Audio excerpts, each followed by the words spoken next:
Olá, eu sou Eunice Ribeiro.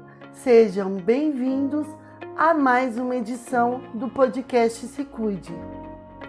Hoje falaremos sobre emoções e conflitos emocionais em tempos de pandemia. A Associação Brasileira de Psiquiatria realizou uma pesquisa em maio nos 24 estados do Brasil com 400 médicos. 89,2% destes especialistas destacaram que o quadro psiquiátrico dos seus pacientes agravou devido à pandemia de Covid-19. O atendimento nos consultórios aumentou 47,9% após o início do isolamento social. Este crescimento corresponde a 25% em relação ao período anterior para 59,4% dos psiquiatras entrevistados. 67,8% dos médicos receberam pacientes novos que não apresentavam sintomas psiquiátricos antes deste presente período. 69,3% contam que atenderam pacientes que já haviam recebido alta, mas voltaram a apresentar sintomas durante a pandemia. O medo da infecção e dos riscos de morte causados pela Covid vem mexendo com o emocional da população mundial. Em contrapartida, os conflitos familiares, problemas em relacionamentos interpessoais também tornaram-se frequentes. Fatores como estes têm levado pessoas para consultórios psiquiátricos com sintomas de depressão e outras doenças emocionais. Para explorar este assunto, convidamos a psicóloga Jussara Mello. Ela, que é especialista em inteligência emocional e criadora do método VOAR, treinamento de inteligência emocional para mulheres, também dará dicas preciosas de como administrar as emoções, fortalecendo a saúde emocional. Olá! Nós temos visto o aumento considerável das brigas entre casais, também das dificuldades de relacionamento familiar e dos conflitos entre vizinhos. A pandemia tem evidenciado dilemas pessoais, profissionais, amorosos e familiares que já existiam antes da pandemia e que eram talvez negados, negligenciados ou passavam despercebidos no meio da rotina corrida das pessoas. Ansiedade, medo, depressão, dificuldades de relacionamento são alguns dos dilemas ou conflitos emocionais vivenciados por grande número de pessoas nesses tempos de forma mais acentuada. Jussara explica o que de fato são conflitos emocionais. O conflito está relacionado à dificuldade para expressar o que se sente, o que se quer e o que se pensa. Isso gera uma tensão interna e uma incoerência que interfere no bem-estar pessoal e cria o conflito. De forma prática, como podemos perceber o conflito emocional? Algumas pessoas que têm uma atitude defensiva, que estão sempre armadas e prontas para reagir a críticas, pontos de vista diferentes dos seus ou alguma contrariedade. Essa atitude defensiva cria um estado de tensão. Faz com que a pessoa esteja sempre buscando justificativas para os seus comportamentos e reações. Também a crítica exagerada que leva à intransigência consigo mesmo e com os outros. A negatividade, uma visão depreciativa de si mesmo, das situações e das pessoas. Uma outra forma que nós podemos perceber o conflito emocional é através do afloramento de emoções desagradáveis, como a raiva, o medo, a agressividade, a ansiedade, que interferem significativamente nas relações interpessoais e sociais. A baixa ou até mesmo a falta de empatia, que torna a pessoa indiferente às necessidades e aos problemas do outro. Também a baixa autoestima, a dificuldade de autoconfiança, a insegurança acentuada, gerando a procrastinação e a dificuldade de tomar decisões, criando assim um ciclo de autossabotagem que bloqueia o desenvolvimento pessoal. Tudo isso tem efeitos visíveis nos relacionamentos amorosos, familiares, profissionais, sociais e no relacionamento intrapessoal, ou seja, como a pessoa lida com ela mesma. Não é à toa que temos visto aumentos significativos nas brigas entre casais, as brigas entre vizinhos, os problemas familiares. Ela fala do comportamento emocional das pessoas diante do risco de infecção causada pelo novo coronavírus.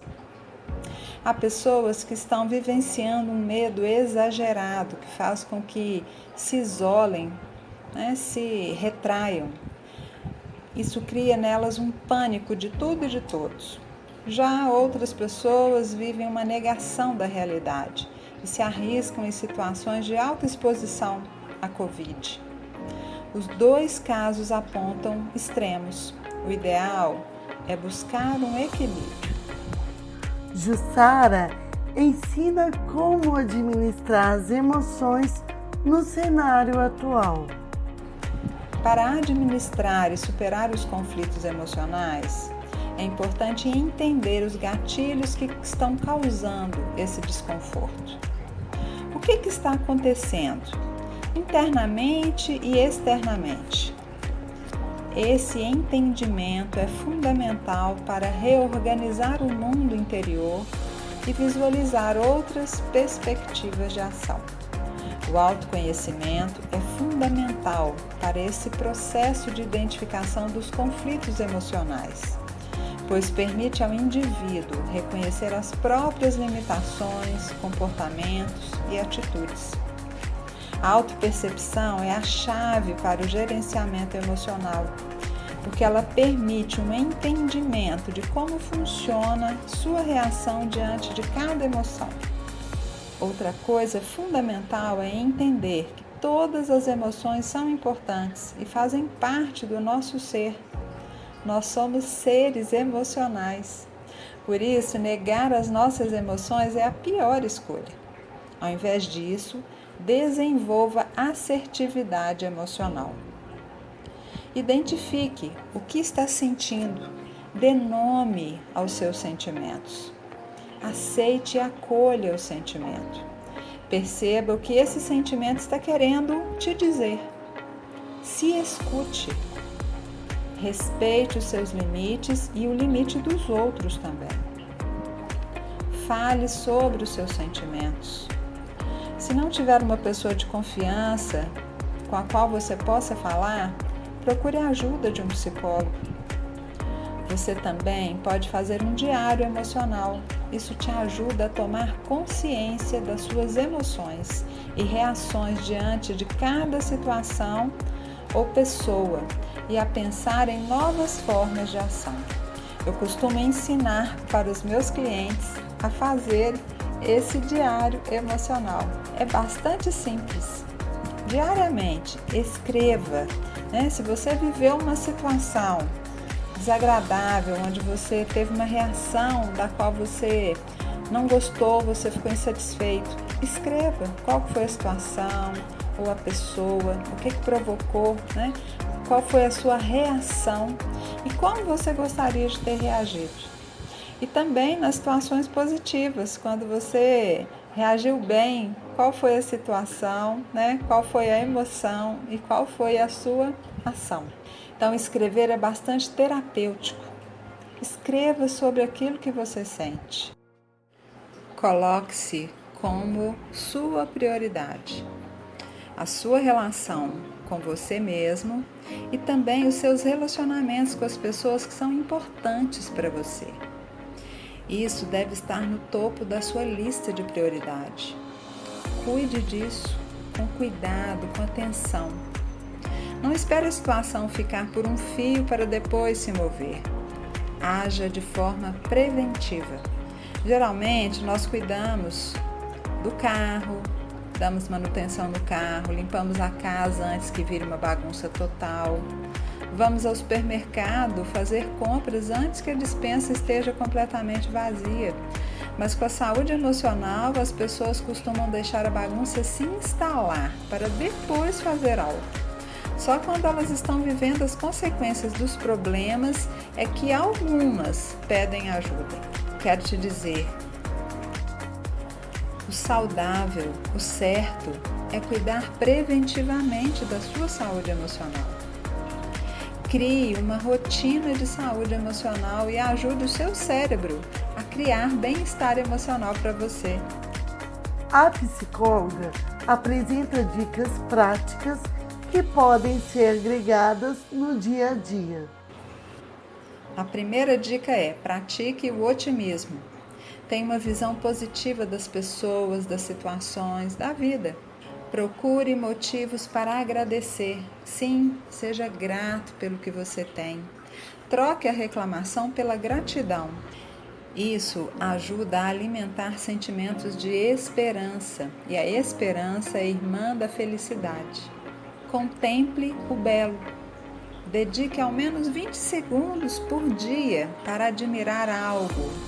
Pode ser o céu, uma árvore, uma flor, um animal. Mas olhe com aquele olhar de apreciação, de contemplação. A outra dica é respire. Sim, faça exercícios de respiração e relaxamento. Se possível pela manhã, antes de se levantar da cama, à tarde e à noite antes de dormir. Faça o seu diário emocional e peça ajuda profissional, sempre que precisar. Faça terapia. Todas as pessoas merecem esse carinho. Então, terapia é um cuidado, é um autocuidado emocional. Por fim, eu quero te desafiar a colocar em prática o que diz um versículo bíblico que eu gosto bastante.